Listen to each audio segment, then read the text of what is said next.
Hello and welcome to our local press review coming to you from Nile TV International, and today I'm accompanied by international law expert Ms. Sameh Eissa, and she'll be commenting on the news. We start off from Nile News, where we read that President Abdel Fattah ElSissi met on Monday with the EU Commissioner for European Neighbourhood Policy and Enlargement Negotiations, Johannes Hahn. The meeting was attended by Foreign Minister Sameh, Shoukri, and the head of the EU mission in Cairo. The President welcomed the EU Commissioner and stressed the special importance that Egypt attaches to its relations with the European Union in light of the close cooperation between the two sides. The President also welcomed the holding of the EU-Egypt Association Council meetings in Brussels last July and the adoption of the document of priorities of cooperation between the two sides. The President pointed that these moves contribute in pushing forward the cooperation between Egypt and the European Union at various levels during the next phase to achieve their common interests. Well, Ms. Sameh, how do you see the importance of our cooperation with the European Union in light of this particular meeting? Of course, it's very essential, and any alliance or cooperation with the European Union is highly beneficial for Egypt, especially in this stage, from different sectors, an economic sector, and also when it comes to the financial sector that we need their help with. The weapons, President Sisi was just recently in France and asked for a weapon to be given to us. So being aligned with the European Union is going to act as a facilitator in different areas. And as you was mentioning in the news, cooperation is needed, but we need to create a bond. Cooperation needs certain tools to be created. Yes, also during the meeting there were various issues discussed, like combating terrorism, illegal immigrations. Now, from your point of view, which is the most important topic that you'd like to elaborate and talk to us about? I think fighting terrorism, because if you're going to talk about illegal immigration and job opportunities, nothing can be established in an unsafe environment. Yes. And also we have the stereotype for foreign countries, they're not inside, and the media sometimes magnifies things out of proportion. So they might see Egypt as an unsafe environment for investment, for job opportunities.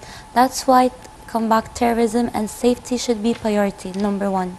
Yes, indeed, and we will be moving to another piece of news, where still with the Nile News we read that President Abdel Fattah ElSissi meets with Prime Minister of Civil Aviation. President Abdel Fattah ElSissi met on Monday with Prime Minister Sharif Ismail and Minister of Civil Aviation Sharif Fathi. The meeting discussed the work plans of the Ministry of Civil Aviation during the next phase. The Minister of Civil Aviation reviewed the current financial position of the national flag carrier holding company, as well as future plans to develop it, including the plan to upgrade and increase the number of planes to enhance the competitiveness of the company. The Minister of Civil Aviation also reviewed the investment plan of the holding company until the year 2021.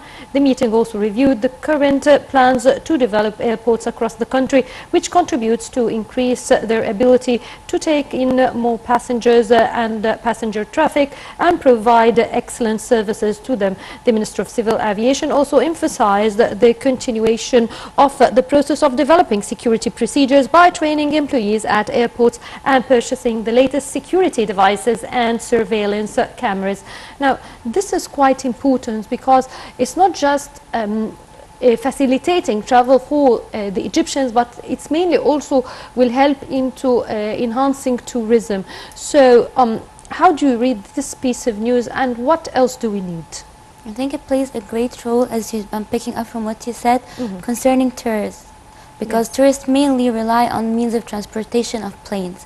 What I'm thinking about is how to make this attractive, making it attractive airline for tourists and people in foreign countries to be encouraged to use. So while developing it, you can develop it like foundation-wise. The mechanism. However, you need to make it attractive and more appealing. Plus, this is a place where there's high competition. It's highly competitive, with other airlines being very attractive, with good facilities, and they play it smart money-wise. So we need to make it attractive, and on the other hand, also we need it to enhance the security part.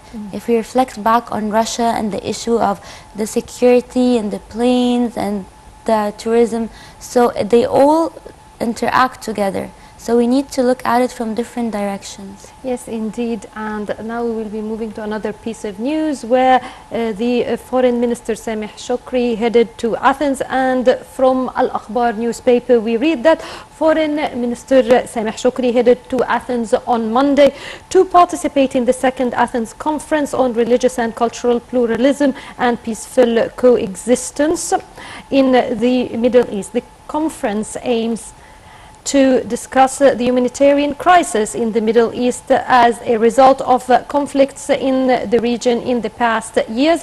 The conference aims to discuss the best ways to protect the rights and freedoms through a comprehensive dialogue between different regional and international bodies to strengthen the concepts of peaceful coexistence and mutual understanding among all communities and sects in the region. It is attended by foreign ministers, politicians, religious men and academics from the concerned countries in the region.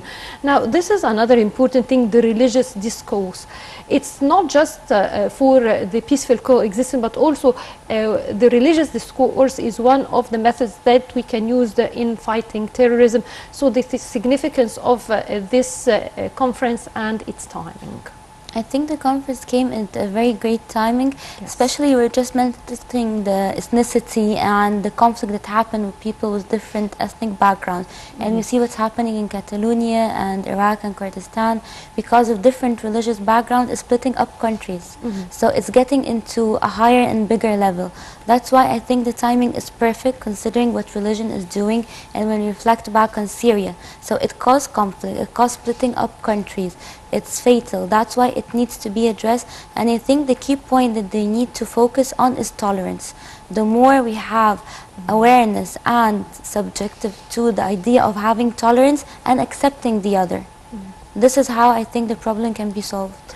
Thank you. And we're still together reading from Al-Yom Al-Sabah newspaper that Minister of Investment and International Cooperation, Dr. Sahar Nasr, met with the new Italian ambassador to Cairo, Gambolo Cantini, in the ministry's premises. During the meeting, the two sides discussed investment cooperation between the two countries and all the projects funded by the Italian side, as well as Egyptian-Italian debt swap program. The minister said that Egypt welcomes the Italian investors and companies that intend to invest in Egypt. She pointed out that the new investment law includes a number of incentives for investors, praising the Italian investments in Egypt. She also called on the Italian companies to pump more investments in the country. Well, this is quite important. The Egyptian-Italian cooperation as well is a very important aspect. So how do you see that? I think the cooperation that's happening is beautiful mainly because it focuses a lot on the youth.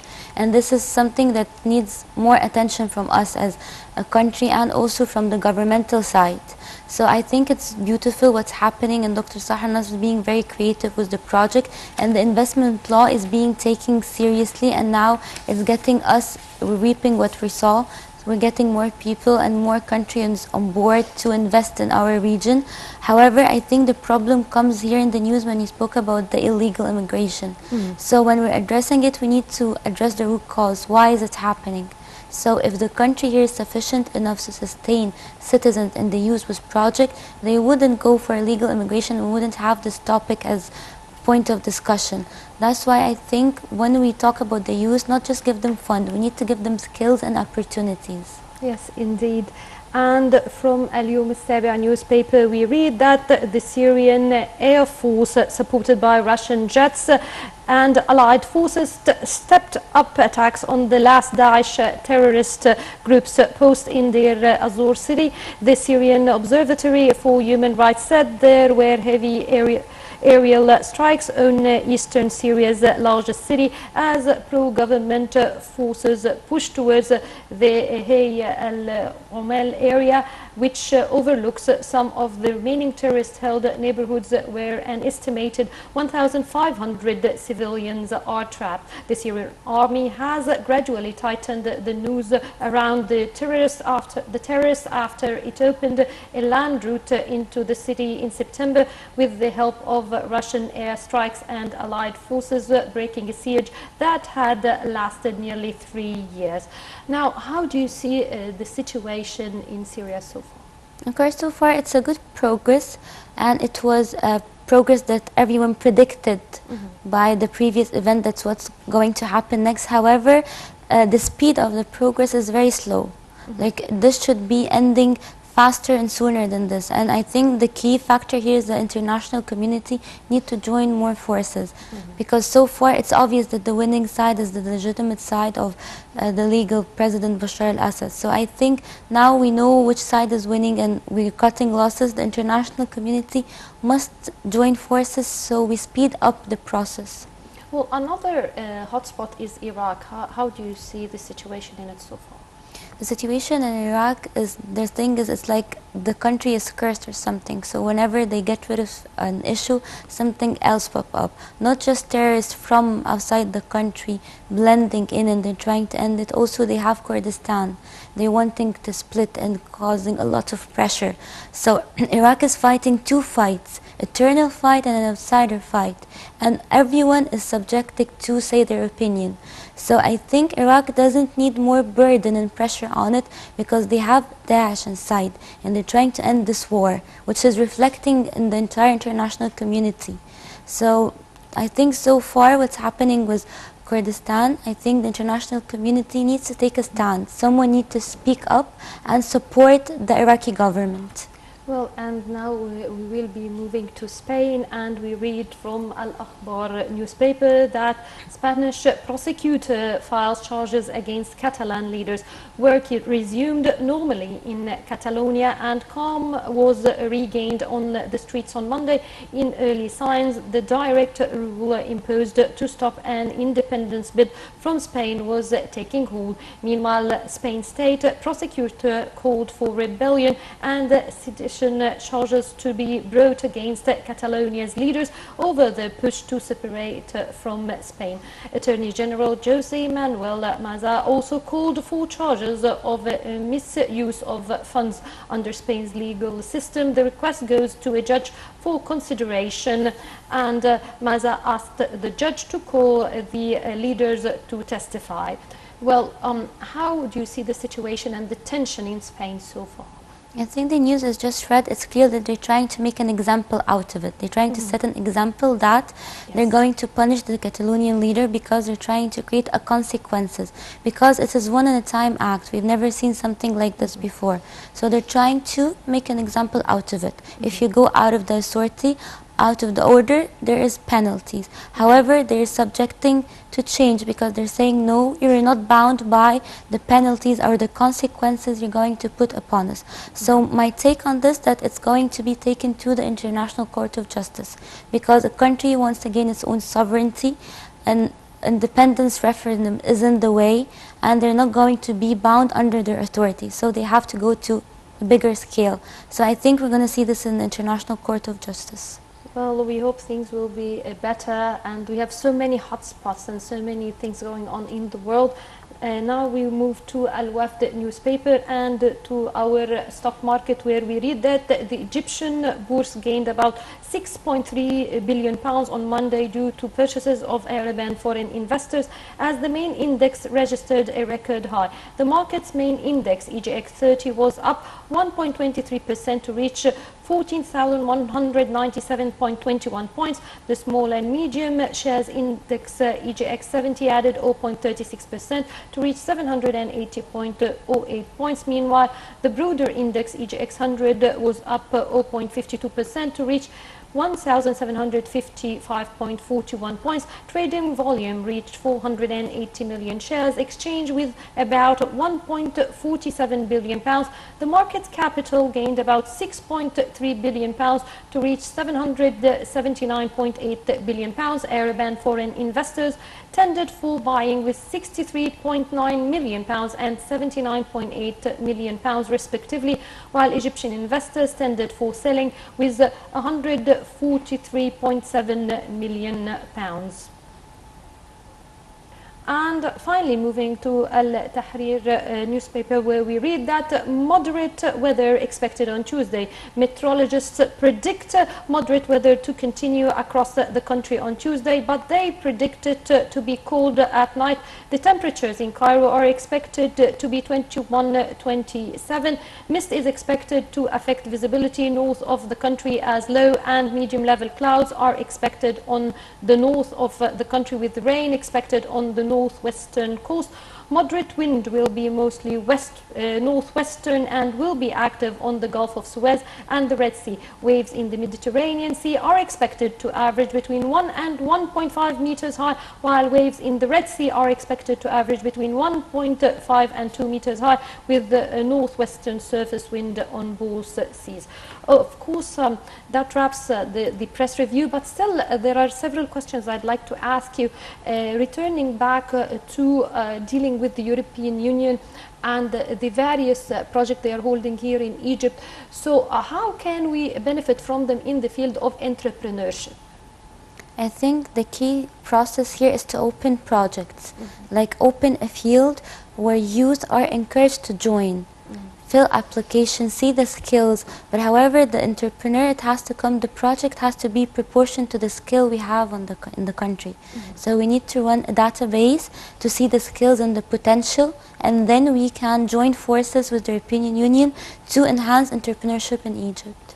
Now, for entrepreneurship in general in Egypt, the importance of it, and how can we encourage our youth to go into small investment endeavors?